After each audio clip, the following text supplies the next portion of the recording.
দুইটা জিনিসে মানুষের মন ভরে না। এক হচ্ছে হায়াত, দুই হচ্ছে সম্পদ। এই সম্পদে কিন্তু কোনো মানুষের মন ভরে না। আপনার আশেপাশ আপনি দেখতে পারেন কুচনিয়া, কোনো মানুষই তার সম্পদ দিয়ে সন্তুষ্ট নয়। যার আগে বাড়ি ছিল না, সে চিন্তা করে আমি একটা বাড়ি হলে আমি খুশি। যখন তার একটা বাড়ি দিব, সে চিন্তা করবো আর একটা বাড়ি হইলে আলহামদুলিল্লাহ ভালো হইতো, আমার চলতে বুঝতে সুবিধা হইতো। তার আগে যার কাছে 1 টাকা ছিল না, সে 1 টাকা পাওয়ার পরে চিন্তা করবো আমি আর 1 টাকা আনতাম।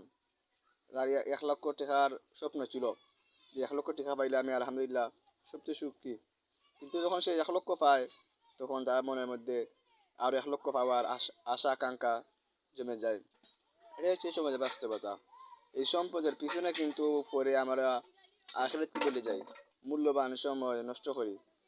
আর এই সম্পদের পিছনে কিন্তু পড়লে আখেরাত নষ্ট হয়ে যায়। সুতরাং আমাদের পার্থিব সম্পদের মুখে না পড়ে আখেরাতকে বেশি প্রাধান্য দেওয়া আমাদের কর্তব্য। এই পার্থিব সম্পদ কিন্তু আমাদের দুনিয়াতে কাজে আসবে, আখেরাতে কাজে আসবে না। সুতরাং পার্থিব সম্পদের মাঝে না পড়ে আখেরাতে চিন্তা মগ্ন থাকা আমাদের উচিত।